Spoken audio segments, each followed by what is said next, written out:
Amigas y amigos, tengan ustedes muy buenas tardes. Para partir deseo agradecer a todos ustedes que me acompañan hoy en el nacimiento de mi nuevo hijo o hija literaria. En efecto, el texto Vida y muerte ajena lo empecé y terminé en el transcurso de este periodo aciago para la humanidad, como es el ataque de la pandemia COVID-19. En esta circunstancia, confinado en mi espacio creativo, emprendí el nuevo proyecto literario, especulando sobre los mundos secretos, privados y silenciosos que habitan algunos seres comunes y reconocibles.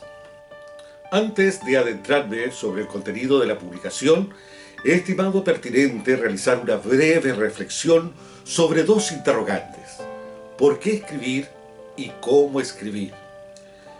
Esta especulación la haré a partir de mi experiencia y derroteros, por supuesto admitiendo la idea que cada cual tiene sus particulares motivaciones y preocupaciones que vuelca explícita o implícitamente en su trabajo escritural.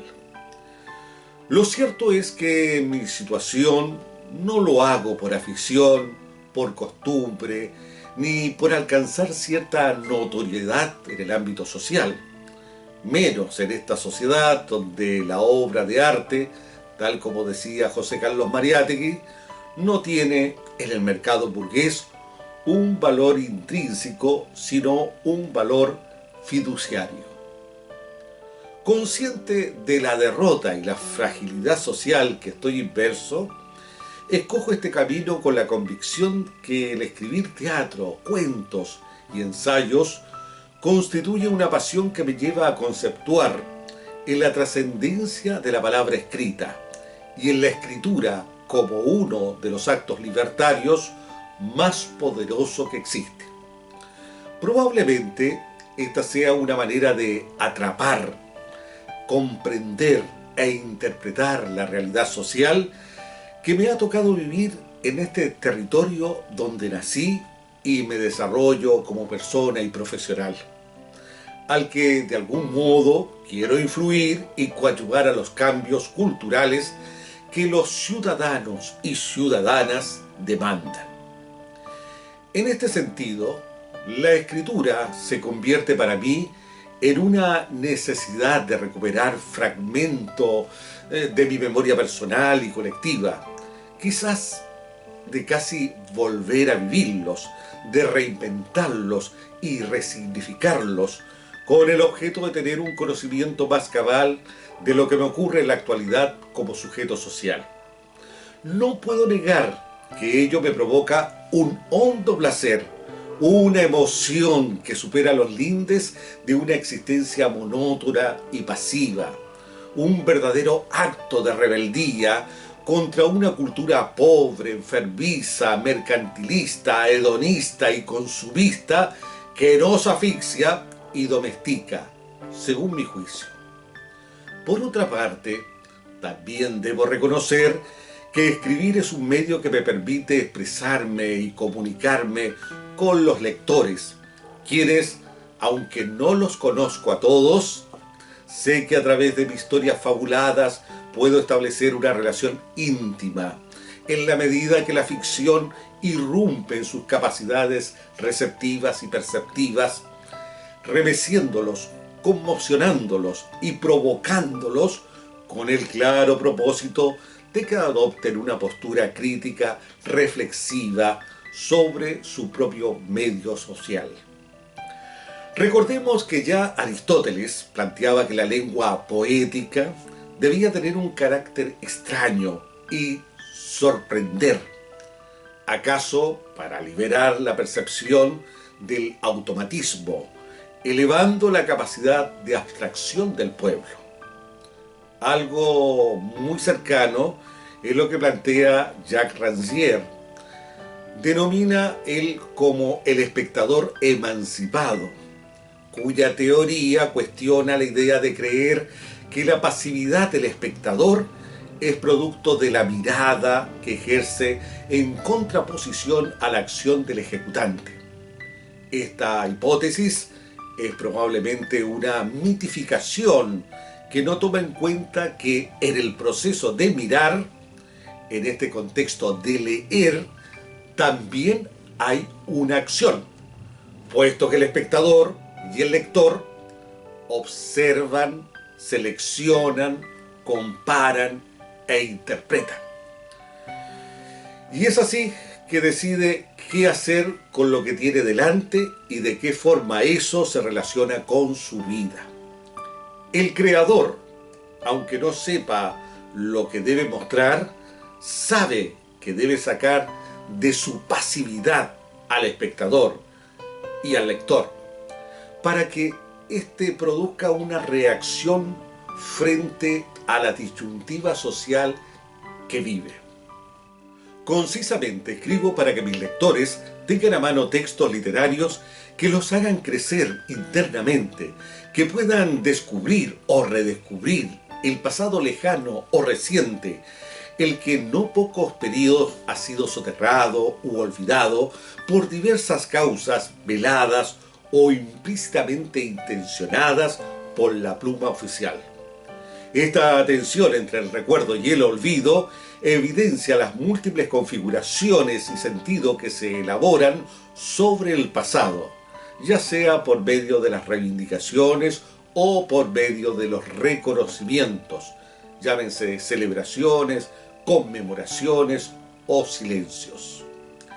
Escribo para que los hombres y mujeres de Tarapacá y también de otras latitudes vean en la literatura la posibilidad de imaginar y aprehender otras vidas, de gozar con la palabra escrita, de ser capaces de capturar la belleza de su entorno, de transformarse en persona con valores humanistas y críticas, de auxiliarlos a vencer los fantasmas y terrores que acechan cíclicamente a nuestros pueblos, y asimismo a desarrollar su autonomía libertaria contra los modelos y comportamientos impuestos a través de los procesos de aculturación que sufrimos primordialmente en los últimos tiempos.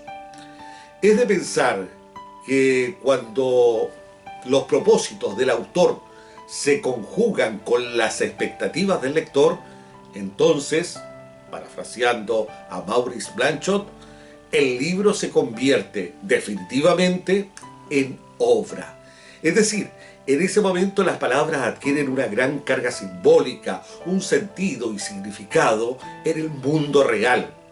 De no ser así, solo quedarían en palabras estériles y buenas intenciones, dejando en el espíritu del escritor una sensación de vacío y soledad.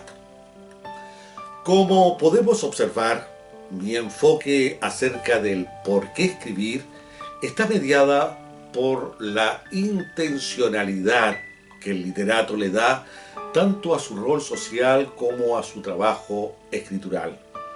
Paul Ricoeur, en Memoria, la historia y el olvido, 2004, formula que el texto literario resulta ser una producción modificada de un acontecimiento histórico.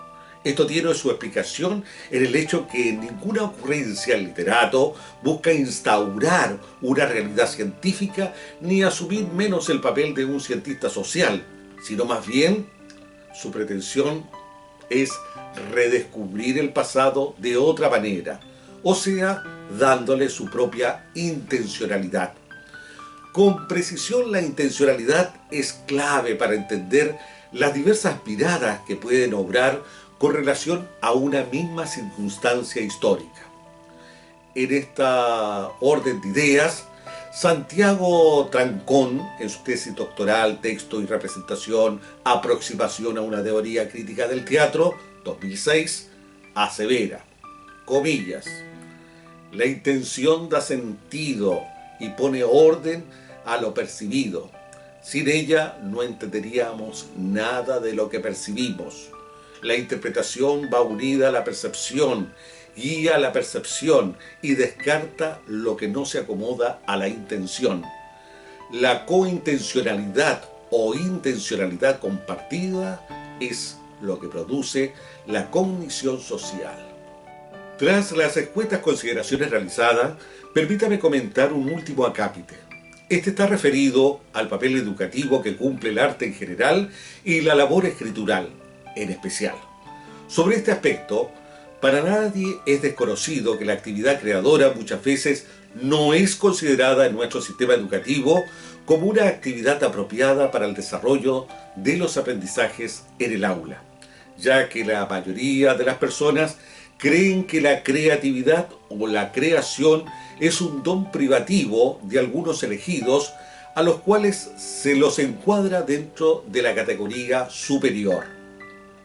Incluso esta actividad se ha encapsulado en las universidades y en otros centros superiores de estudio, pero sin contar con las condiciones básicas para su desarrollo o simplemente circunscrita a acciones extraprogramáticas sin valoración académica. Esta condición, como es de suponer, ha suscitado un conjunto de resultados deficitarios en la formación integral de los educandos. Por ejemplo, escaso nivel de comprensión de las materias, falta de una visión holística de la realidad, poca capacidad lectora, limitación en sus habilidades comunicativas oral y escrita, y niveles bajos de internalización de contenidos culturales. Dicho de manera lapidaria y cruda, durante mucho tiempo se ha creado una legión de tecnócratas ignorantes, los que luego pasan a dirigir los destinos de una región. Esta es una verdad incuestionable. Es evidente que este tipo de educación responde a los mandatos de un sistema neoliberal impuesto desde la dictadura militar, cuyo objetivo principal ha sido generar una mano de obra especializada y capacitada para la demanda del mercado. Es por ello que no es de extrañar que nos encontremos con profesionales iletrados y con baja base imaginativa para resolver problemáticas de su ámbito laboral. Somos unos convencidos que toda actividad humana no debe limitarse a reproducir hechos o impresiones vividas, sino que a crear nuevas imágenes, nuevas acciones. Esta es una variable que pertenece a la función creadora. De allí la importancia del arte y la literatura, entre otras manifestaciones de la cultura, puesto que está demostrado científicamente que la actividad creativa se relaciona directamente con la variedad y la riqueza de la experiencia acumulada. Así llegamos a una importante conclusión pedagógica. Es necesario ampliar la experiencia de los educandos si queremos brindarles una sólida base para su actividad creativa futura. Debe aclararse que la función de la educación artística en el sistema educativo no consiste en la formación de artistas, de escritores, pues para eso se encuentran las instituciones especializadas, pero sí debe brindar el conocimiento de las técnicas, los recursos, los materiales y su organización, la posibilidad de expresarse y comunicarse como parte constituyente de su currículum escolar. Por último, deseo para todos, y en especial para los jóvenes que me acompañan, entregar algunas recomendaciones básicas para que se inicien en el quehacer literario, que les permita explorar, desentrañar y revelar asuntos esenciales de sus problemáticas e intereses. He aquí entonces la segunda interrogante para reflexionar. ¿Cómo escribir? En primer término, lo recomendable es leer mucho. De los avesados, de los maestros en este campo, tenemos mucho que aprender, no solo sobre sus técnicas, sino también cómo interpretan las temáticas que los convocan. Escribir mucho. Una segunda recomendación. Así como dedicamos tiempo a otras acciones, a veces superfluas, es necesario destinar diariamente un tiempo para escribir sobre algunas historias, ideas o meditaciones sobre las cuales tenemos algo que decir. Una tercera recomendación, no sentir pudor de nuestros errores.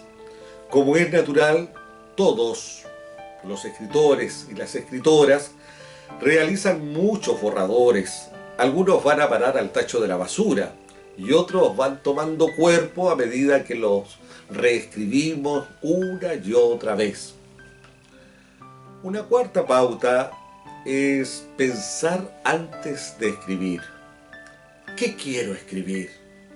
Es la pregunta clave que debo hacer antes de enfrentar a esa hoja en blanco que me mira sin ninguna expresión. El escritor Gabriel García Márquez recomendaba que cuando él quería escribir algo es porque sentía que eso merecía ser contado. Más aún, decía, cuando escribo un cuento es porque a mí me gustaría leerlo. O sea, lo que nos recomienda es que cuenta un cuento que te gustaría a ti leer. Otra recomendación es escribir con coherencia. Lo recomendable es organizar y estructurar las ideas para plasmarlas con exactitud. Hay quienes lo hacen utilizando una metodología bien estructurada en base a preguntas iniciales, tales como ¿qué mensaje quiero dejar? ¿Para quién voy a escribir? ¿Sobre qué se basa mi historia? ¿Qué fuentes voy a utilizar? ¿Cuál es la longitud del escrito? Etcétera. Es decir, al igual que un arquitecto, hace una planeación de lo que va a escribir. Yo debo confesar que muchas veces lo hago y otras no lo hago. Simplemente dejo fluir a la mente creativa a partir de una palabra, de una idea, de una imagen. Y de allí comienzo a improvisar muchas veces el escrito para más adelante empezar a darle una estructura, una forma ya más definida. Existen diferentes métodos, pero siempre hay que organizar lo que uno quiere escribir. Escribir con cohesión. Haz una estructura general. Una vez que llegas a tener esa estructura completa de una historia, en ese justo punto es donde se puede escribir un cuento, un guión, una obra de teatro o una pieza para televisión. Si es un cuento, hay que centrarse en la acción, más que en la anécdota. El cuento es verbo, es acción. Para ello busca una idea y simplifícala en una historia que sea verosímil, donde haya, por supuesto, ficción y mucha, ojalá, pero que además sea creíble para el lector. No la cuentes, muéstrala en acciones, siempre manteniendo la línea de la estructura. Mantén el suspenso en todo momento para que el lector se motive para descubrir el final. Recuerda que lo fantástico de un cuento solo se logra con la alteración de lo normal. Julio Cortázar señalaba, comillas, en literatura no hay temas buenos ni temas malos, solamente hay un buen o un mal tratamiento del tema. Cierre de comillas. Otra expresión de él mismo decía, tampoco es malo porque los personajes carecen de interés, ya que hasta una piedra es interesante cuando de ella se ocupan Henry James o Franz Kafka. La intensidad y la unidad interna son esenciales en un cuento, y no tanto, por supuesto, en la novela, que por fortuna tiene otros recursos para compensar. Una vez que hayas hecho tu primer borrador o las primeras partes de esta historia, entonces vuelve a leer el texto. Recién a esta altura nos podemos preocupar de la forma y de la técnica, de la gramática y la ortografía. pero al principio hay que dejar volar las ideas, ¿no es cierto? Y luego ya ir modelándolas. Un aspecto muy importante en la creación literaria es la construcción de los personajes creativos. Esta es una parte esencial en la escritura literaria, pues ella está fundada en historias que le ocurren a personajes singulares. Para ello, hay que dar una identidad al personaje. Debe tener un nombre, algunas características físicas, sociales y psicológicas. ¿Cuándo aparece la historia? ¿Qué piensa de los demás personajes? ¿Qué piensan de él o de ella? Si cambian las opiniones en el transcurso de la historia. ¿Cuál es el objetivo que persigue? ¿Logra sus propósitos o no los logra? ¿Qué obstáculo se opone para el logro de esos objetivos? ¿Cuáles son sus emociones? ¿Cuáles son sus sentimientos acerca de lo que ocurre? Por supuesto, no todo hay que describirlo. Muchos de estos rasgos se infieren en los comportamientos, actitudes y acciones de los personajes. ¿Cuáles son las expresiones verbales y no verbales que caracterizan a tu personaje y lo diferencia de otros personajes? Bueno, una vez que tengas estructurado los primeros esbozos, es necesario buscar la retroalimentación, pedir que otra persona de confianza lea nuestro texto, aunque ella no sea una especialista, pues nos dará una opinión libre propia del lector que más le interesa la historia que el análisis literario. Por supuesto, esto no exime la posibilidad que lo pueda también revisar un colega del área. El oficio del escritor. Este otro punto a tener en consideración cuando escribimos. Para atrapar al lector con la intriga que se cuenta, tal como lo explica Cortázar, es necesario tener oficio.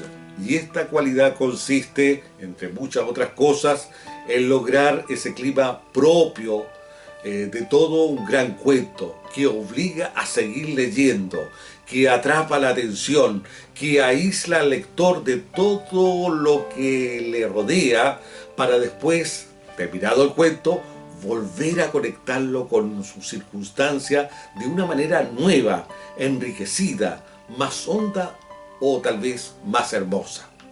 Y la única forma en que puede conseguirse este secuestro momentáneo del lector es mediante el estilo, basado en la intensidad y en la tensión. Un estilo en el que los elementos formales y expresivos se ajusten sin la menor concesión. Y un último consejo: atrévase a escribir, sea metódico, no lo haga solamente cuando tenga tiempo. Dele en su vida un tiempo diario a la escritura y a la lectura. Tal vez empiece por contar historias personales, familiares y de amigos. Empiece en alguna parte, pero empiece hoy. Incluso si no tiene tiempo de profundizar en este momento sobre el pasado, haga que sea un hábito regular escribir y recopilar sus pensamientos y recuerdos actuales. Lo elemental es capturarlos mientras todavía están frescos, pues siempre puede organizar y reorganizar sus recuerdos más tarde. Bueno, luego de estas reflexiones y sencillos consejos, quiero contarles acerca de la construcción de estos apólogos incluidos en Vida y Muerte Ajena. La verdad que esto exigió concentrarse en una introspección de la existencia de cada una de las criaturas literarias, con sus variadas capas e historias, con sus múltiples pasados y presentes. Dichos sustratos, en cada una de las tramas, están inmersos en ciénagas densas e incidencias dramáticas, con el propósito de cimentar una ficción que resulte verosímil. Del mismo modo, fue necesario definir un estilo que pusiera en relieve de manera libre los valores éticos y estéticos, la subjetividad y, por sobre todo, que fuera atractivo para el lector, lógicamente dejando espacio para que éste pueda construir sus propias interpretaciones, enriqueciendo su imaginación. Discurro que la suma de estos factores permite cumplir a cabalidad con la función expresiva de todo texto literario. De acuerdo a los criterios precedentes, se puede desprender que estas narraciones admiten la fuente de una mirada privativa, sustentada en un soporte ideológico, en una efervescencia emocional, en obsesiones y en el compromiso ético y social del autor.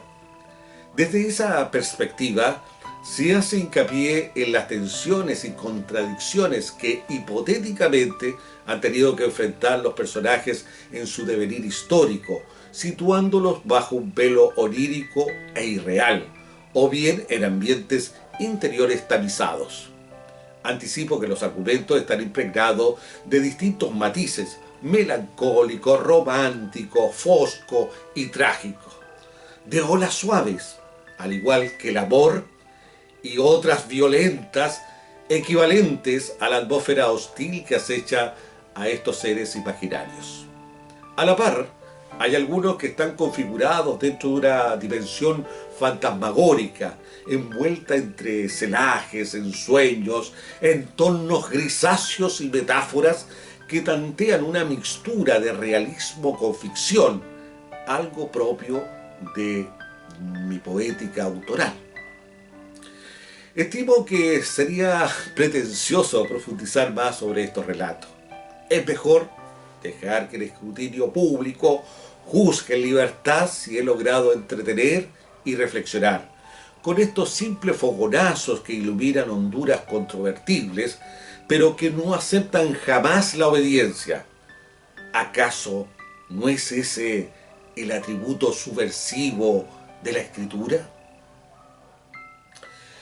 Bueno, para finalizar, quiero decirles que sinceramente me gustaría crear con mis libros un mar eterno de sueños que alimente el espíritu de aquellas personas que luchan y se desangran por quienes viven relegados al rincón de los olvidados. Muchas gracias.